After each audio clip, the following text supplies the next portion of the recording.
अजीत सिंह साहब, आपका खैरियत से हैं? हाँ, बड़ी मेहरबानी आपकी। वाहेगुरु। हाँ हाँ, आपको भी। वाहेगुरु अल्लाह का नाम है, इसलिए मुसलमानों के लिए भी जायज़ है कि कुरान फरमाता है जिस नाम से भी अल्लाह को पुकारो वही खूबसूरत नाम है। तो इसलिए मैं भी कभी सिखों को कहता हूँ वाहेगुरु, तो किसी को ताजुब नहीं करना चाहिए।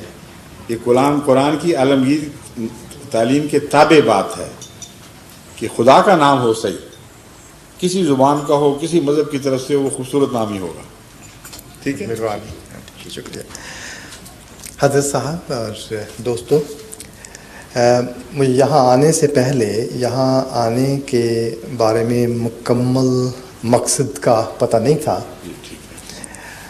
मगर जब ये पता चला कि हज़रत साहब के दर्शन हो सकेंगे और उनको सुन सकने का मौका मिलेगा, तो मैंने कहा भाई इसको तो मैं कभी मिस नहीं करूँगा, इससे बड़ी खुशकिस्मती क्या हो सकती है। बहुत बहुत शुक्रिया। तो अगर इजाज़त हो तो मैं पंजाबी में बात करूँ। आप उर्दू इतनी अच्छी बोल रहे हैं। हाँ, मुझे उर्दू आती है थोड़ी थोड़ी। लुत्फ़ आ रहा है। बेशक उर्दू भी जारी रखिए, बहुत अच्छी बोल रहे हैं उर्दू आप। बड़ी मेहरबानी। माशाअल्लाह। अच्छा, तो उसके बाद जब मुझे ये कहा गया कि भाई कुछ सवाल जवाब का मौका मिल सकेगा, तो उस वक्त मुझे ये महसूस हुआ कि मैं सवाल क्या कर सकूँगा। हमारी तो आपस में इतनी नेड़ता है, इतनी नज़दीकी है, वो सवाल भी अपने आप को करने वाली बात होगी और जवाब भी अपने से पूछने वाली बात होगी। तो फिर भी यह है कि जब कुर्ब ज़्यादा हो तो सवाल की ज़रूरत भी तभी पैदा होती है। तो फिर ये अभी बैठे बैठे ये ख्याल ज़रूर आया कि जो रब्बी शख्सियत हैं, हम जिनको कहते हैं, उनके साथ मिलने का मौका ज़िंदगी में बहुत कम और बड़ी खुशकिस्मती से मिलता है। तो मैं ज़रूर आपसे कुछ डायरेक्शन हासिल करूं, सिर्फ अपने लिए नहीं, बल्कि मैं ये समझता हूं कि ये ठीक है आप अभी एक इस्लामिक गैदरिंग को मुखातब कर रहे हैं, मगर आपका संबंध, आपका तल्लुक़ तो सबसे है, सारी दुनिया से। तो जब मैं इस ढंग से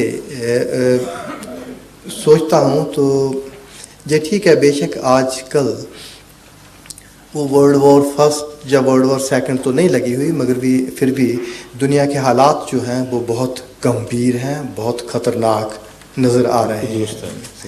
और ये भी तारीख़ में बार बार आया है कि जब भी कभी बहुत मुश्किल, बहुत ख़तरनाक हालात से दुनिया के रुख को मोड़ा गया है, तारीख़ के रुख को मोड़ा गया है, तो उस वक्त वो माइनॉरिटी कम्युनिटीज़ की जद्दोजहद ने उनकी कुर्बानी नहीं मोड़ा है।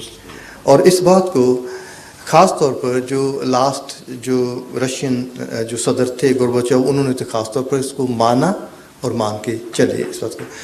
तो इसके लिए वो मेरे मन में बार बार ये बात आ रही थी कि आपसे ये गुजारिश करूं कि ज़रूर इस जो आजकल के हालात हैं और वो किस तरफ जा रहे हैं, रुख क्या है और कैसे उनसे निजात, ख़तरे से निजात जो हासिल हो सकती है, उसके लिए आपसे मैं डायरेक्शन के लिए दरख्वास्त करूँ। पता होता कि आपको इस सवाल में दिलचस्पी है तो आपको सुबह आने की दावत देता। वजह यह है कि आज सुबह मेरी अपॉइंटमेंट थी एक स्वीडन के मेंबर पार्लियामेंट से, जो अपने जनूबी स्वीडन के अपोजिशन के लीडर भी हैं और यूरोपियन पार्लियामेंट के मेंबर भी हैं और स्वीडन की नुमाइंदगी करते हैं सारे यूरोप में, उनके मफादात की भी और उनके मफादात की भी, इकट्ठे मिलजुल कर हालात को बेहतर बनाने के लिए। वो इसी फिक्र में यहाँ आए और मुझसे इसरार करके वक्त लिया, क्योंकि एक दफ़ा मुझसे वहाँ स्वीडन में बात हो चुकी थी। काल मार उनकी जगह है और चूँकि वहाँ वो मेरी बातें सुनकर खुश हुए थे, तो उन्होंने कहा मैं वहाँ जाके रहनुमाई हासिल करूँ कि हमें क्या करना चाहिए। तो ये जो मसाइल आपने उठाए, ये सारे उन्होंने उठाए और اس کا میں نے ان کو جواب دیا، سمجھایا، اور بہت خدا کے فضل سے مطمئن ہو کے گئے۔ انہوں نے کہا مجھے اب تسلی ہو گئی ہے، انہی خطوط پر میں یورپ میں یہ بات آگے بڑھاؤں گا، اور واپس جاؤں گا تو سویڈن میں بھی میں کوشش کروں گا کہ ان مسائل کو جس طرح آپ نے سمجھایا ہے اسی طرح ان کو بھی سمجھاؤں کہ امن کی یہی راہ ہے۔ وہ چونکہ ضمنی سوال بہت سے تھے، اس لیے وہ بہت لمبی گفتگو تھی۔ جو مرکزی نقطہ اس سوال کا، اس میں ان کو میں نے سمجھایا کہ یورپ کی یا مغربی طاقتوں کی سب سے بڑی جو خطرناک غلطی ہے وہ یہ ہے کہ مذہب کے مثبت پہلو پر تو ایمان کھو بیٹھے ہیں کلیتاً، اور منفی پہلو کا شکار ہو گئے ہیں اور زیادہ۔ یعنی مذہب کو بین الاقوامی نفرتوں کا ذریعہ بنانے میں وہ ایک بہت ہی گھناؤنا کردار ادا کرنے لگ گئے ہیں۔ نہیں آ رہی؟ اچھا جی، آپ کی تو بغیر اس کی آ رہی ہے ماشاءاللہ۔ جزاک اللہ، توجہ دلا دی، اب آ رہی ہے نا؟ ٹھیک ہے۔ میں یہ بتا رہا تھا کہ آج صبح سویڈن کے ایک ممبر پارلیمنٹ تشریف لائے تھے بعض سوالات لے کر۔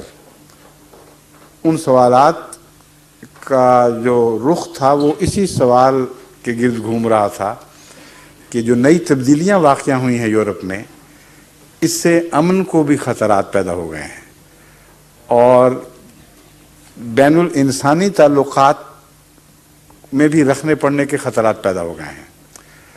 مشرق اور مغربی یورپ کے درمیان ایسی چیزیں نظر آنے لگی ہیں جن سے خطرہ ہے کہ آگے جا کر یہ جو اختلافات ہیں بڑھ کر کوئی خطرناک صورت اختیار کر لیں۔ جنوبی یورپ میں جو شمالی افریقہ سے لوگ آتے ہیں، ان کے آنے کے نتیجے میں غیر ملکیوں کے وجود کا احساس کچھ رد عمل بھی پیدا کر رہا ہے۔ یہ میں خلاصتاً بتا رہا ہوں کہ ان کی سوچیں کیا تھیں اور کیوں فکر مند تھے۔ تو وہ ظاہر یہ کر رہے تھے، آخری شکل ان کے پہلی سوچ کی یہ تھی کہ جو غیر ملکی یورپ میں آباد ہیں، خطرہ بڑا انہی کی طرف سے ہے، اور ان کی حیثیت کو جب تک جذب نہ کرا دیا جائے کلیتاً یورپ میں، اس وقت تک یہ خطرہ لاحق رہے گا۔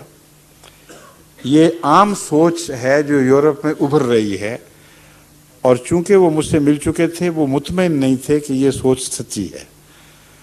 وہ چاہتے تھے کہ میں ان کو مطمئن کراؤں کہ کیوں یہ سوچ غلط ہے اور اس کے اصل محرکات کیا ہیں۔ تو ساری گفتگو تو میں آپ کو بیان نہیں کر سکتا، مختصر اس پہلو سے، چونکہ آپ کا سوال بھی اسی سے تعلق رکھتا ہے۔ ان سے میں نے کہا کہ جب سے روس کے کلیپس کا واقعہ ہوا ہے، اس وقت سے پہلے دن سے ہی میں آپ کے جو مفکرین ہیں، جب بھی ملاقاتیں ہوئی ہیں سیاسی اور دوروں کے درمیان، امریکہ میں بھی ہوتی ہیں، یورپ میں بھی ہوتی ہیں، ان کو میں کہتا رہا ہوں کہ خوشی کے شادیانے نہ بجاؤ، یہ بڑی خطرناک بات ہوئی ہے۔ خطرناک بات یہ ہوئی ہے کہ پہلے 2 سپر پاورز تھیں، اور غریب ملکوں کو ان کی لڑائی کے سائے میں امن لینے کے سانس مہیا ہو جاتے تھے، اور ان کے آپس کی رقابت کی وجہ سے آپ لوگ اپنے ریسسٹ خیالات کو اٹھنے کی اجازت نہیں دیتے تھے۔